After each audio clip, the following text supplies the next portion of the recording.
Écoutez, moi je pense que l'économie gabonaise est au plus bas.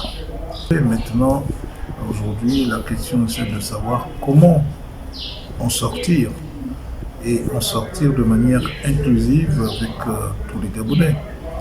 D'abord la maîtrise de nos ressources du sol et du sous-sol.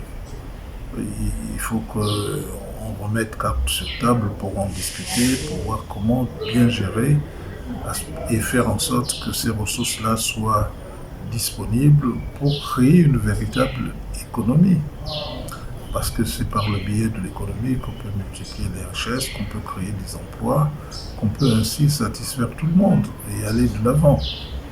Et par conséquent, et notre économie est d'autant plus fragilisée qu'elle est une économie, qu'il reste une économie de cueillette, si ce n'est d'exploitation de nos richesses du sol et du sous-sol par des compagnies, hier appelées compagnies concessionnaires, ici compagnies tout court. Et donc, il va falloir que le Gabon se remette en cause pour voir comment mieux gérer les moyens que la nature a pu mettre gracieusement à notre disposition au lieu de les dilapider. Parce que par la suite, quand je sais que le Gabon a plein de richesses, que le sous-sol du Gabon regorge d'énormes richesses, mais il faut savoir qu'à un moment ou un autre, ces richesses tarissent et nous serons, si nous ne faisons pas attention, gros gens devant comme derrière, c'est-à-dire nous nous demandons qu'est-ce que nous avons pu faire de tout ce que la nature a mis à notre disposition sans faire le bonheur de tous les Gabonais. Donc c'est en cela que le Parti social-démocrate préconise la politique de provincialisation, de déconcentration, de décentralisation pour une meilleure gestion non seulement de l'ensemble du pays, mais encore donner confiance aux Gabonaises et aux Gabonais pour qu'ils prennent en charge le développement de leur pays, faire de manière même discriminatoire, favoriser d'abord les Gabonais et ensuite faire en sorte que tout Gabonais qui veut se lancer dans une entreprise soit accompagné par l'État, soutenu par l'État, pour que nous nous approprions nous-mêmes le développement économique et social de notre pays. Alors, nous allons parler du CGE parce que il y a il y a des situations que nous sommes informés qu'aujourd'hui, au niveau du CGE, il y a pas, au niveau de la plateforme de l'opposition réunie actuellement, il y a des divergences qui sont en train de s'installer. Il paraît-il que Mme Paulette Missambo, qui est le président de l'Union nationale, veut s'accaparer tous les postes. Est-ce que vous pouvez un peu C'est faux, c'est archi faux.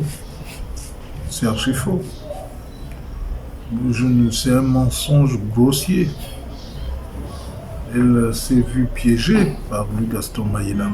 On ne peut pas comprendre que le PG 41, qui sait qu'il y a une plateforme dessus du PG 41 qui rassemble tout le monde, et a fait bien sûr des primaires dans leur entité. Mais il faut savoir qu'il y a quand même d'autres entités et que bien qu'ayant leur opinion, leur décision, il faut la soumettre à l'ensemble des partis politiques parce que les autres aussi ont leur opinion. Donc aller soumettre directement la liste au ministre venant du PG 41 alors qu'il y a une plateforme qui regroupe plus de partis et y compris les éléments du PG 41, c'était quand même montrer qu'il y a des signes il y a des volontés de ne pas tenir compte de cette nouvelle plateforme qui suscite une certaine espérance du point de vue de ce que les Gabonais attendent, c'est-à-dire l'alternance. Alors, mais Louis Gaston Maïla est coutumier du fait. On se souvient avoir été en 2013 à Mouila et en revenant, il a pris un autre chemin. on sait ce qu'il a subi vis-à-vis des autres partis qui se sont sentis floués. Et là aussi, c'est la même chose. L'Union nationale se sentant flouée, convient de dénoncer cette situation-là. Vous avez plusieurs entités.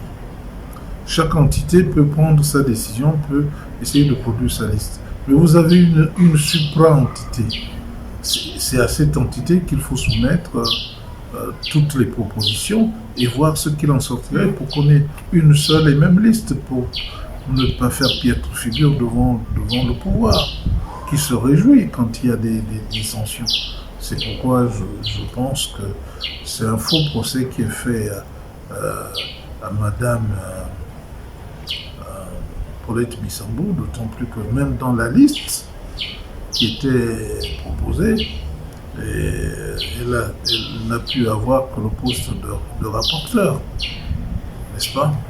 Et ce qui est étonnant, c'est qu'on a introduit un recours pour la dissolution du CGE. Je constate que ceux qui n'étaient pas à Kanda sont les premiers à vouloir occuper les postes au sein du CGE.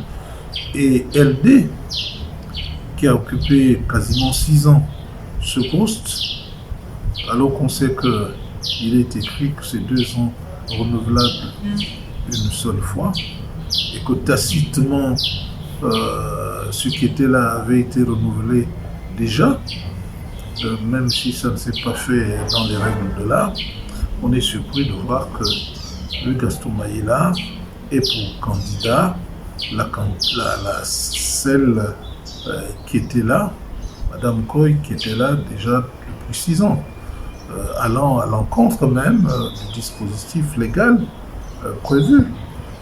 Et elle qui s'est comportée d'abord comme représentante du PG 41 et représentante de son parti. Quand on est à ce stade-là, on représente toute l'opposition et on doit avoir une hauteur de vue pour ne pas être en situation de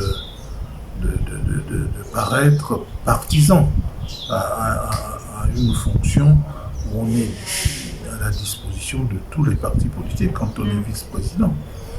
Et vous remarquerez que nous qui avons essuyé toutes les critiques des Gabonaises et des Gabonais parce que nous étions à Kanda, on est comme quantité négligeable et par conséquent on aimerait qu'on tienne compte un peu de nos opinions, nous qui avons essuyé les plâtres, pour dire que normalement LD, lorsqu'on a désigné Madame Koy, LD n'avait aucun élu dans aucune chambre. Et nous revenions d'Akanda. Et ils n'ont pas été à Kanda, mais ils se sont appropriés ce poste-là. D'une part. D'autre part, LD est effectivement un parti présent tant à l'Assemblée nationale qu'au Sénat, mais il a eu déjà sa part de responsabilité, a eu assumé sa part de responsabilité pendant presque 6 ans. Il revient maintenant à une autre formation politique. Il se trouve que, en dehors de LD, la seule formation politique qui est présente tant à l'Assemblée nationale qu'au Parlement, c'est le PSD. Et le PSD n'a jamais eu à assumer la vice-présidence de ces structures qui gèrent les élections. Il serait grand temps qu'on y pense un peu pour un problème de logique, un problème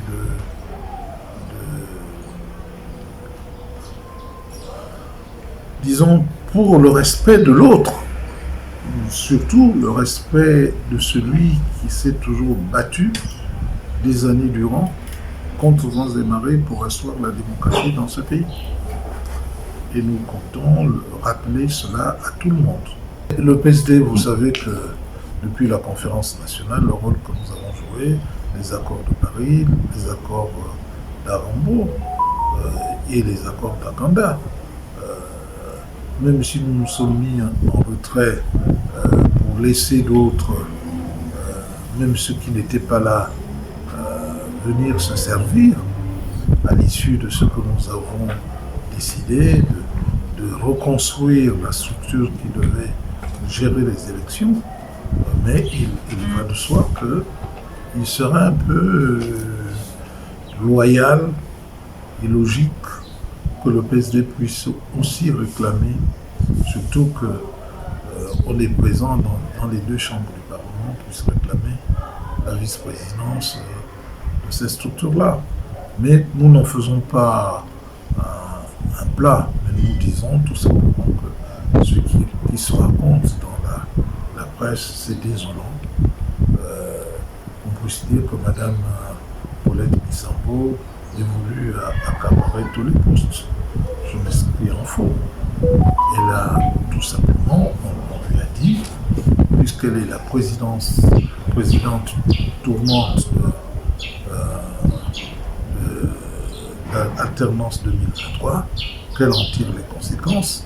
On ne peut pas être assis sur deux chaises et qu'elle doit demander à PG Cametin de venir à l'alternance 2023 soumettre ses propositions avant de les envoyer au ministre. C'est tout à fait normal et pour ce faire, elle a demandé à retirer le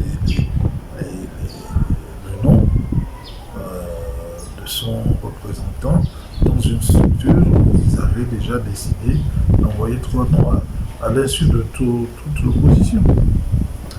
Le nez de la guerre, Monsieur le Président, les partis politiques légalement reconnus sont passés à la caisse, d'après la dernière rencontre que vous aviez eue avec le ministre d'État à l'Intérieur.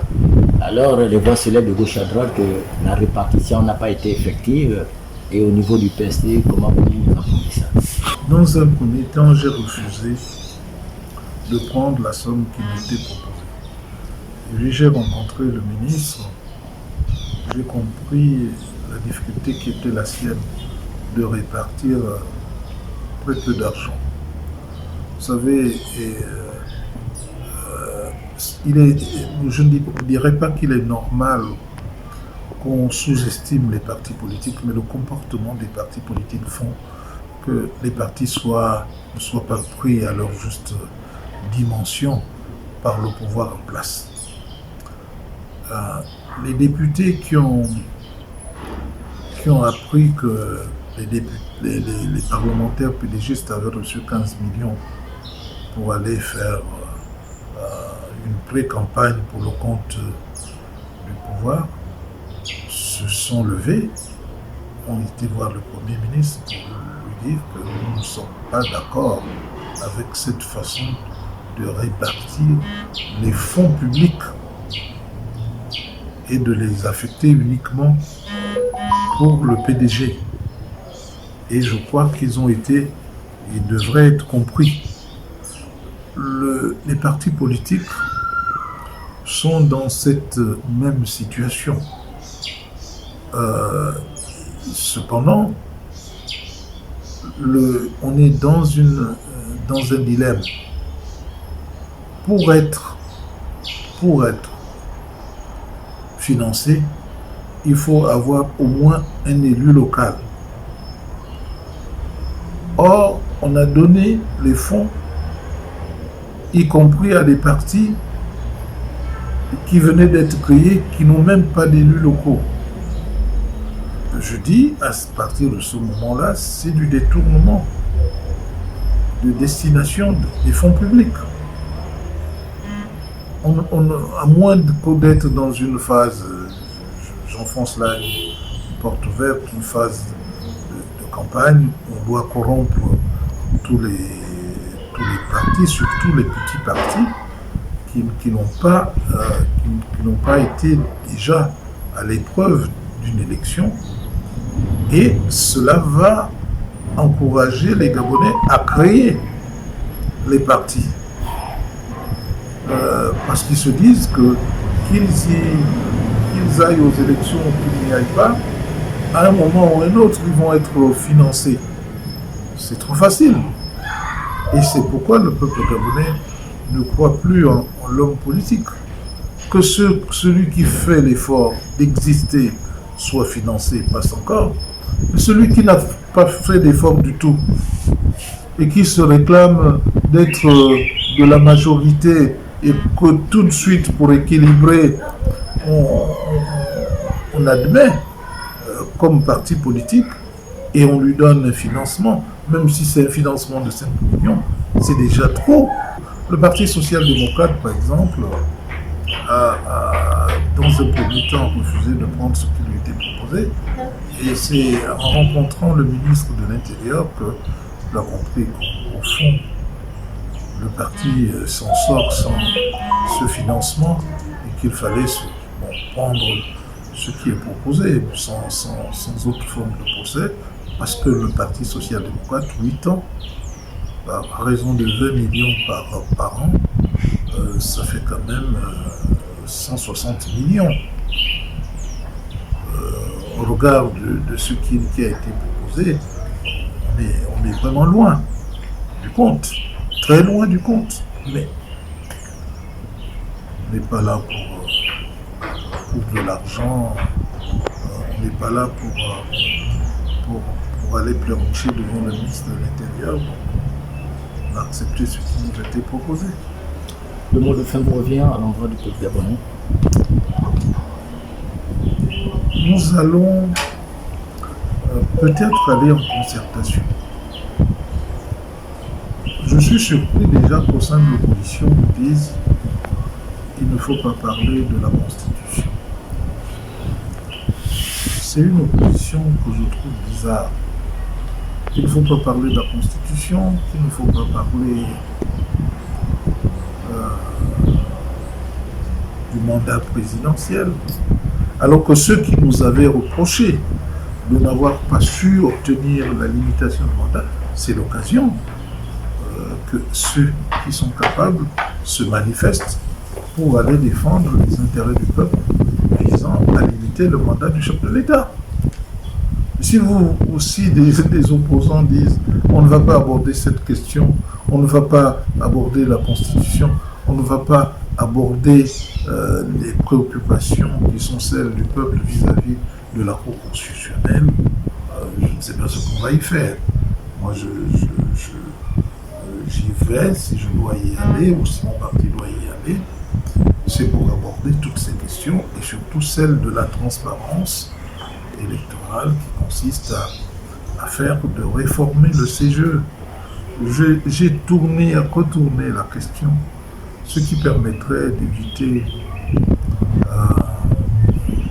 d'avoir la situation de 2016 comme celle de 2009, comme celle de 1998 et 1993, ce qui est une coprésidence au niveau du CGE et au niveau des démembrements, y compris au niveau des bureaux de vote.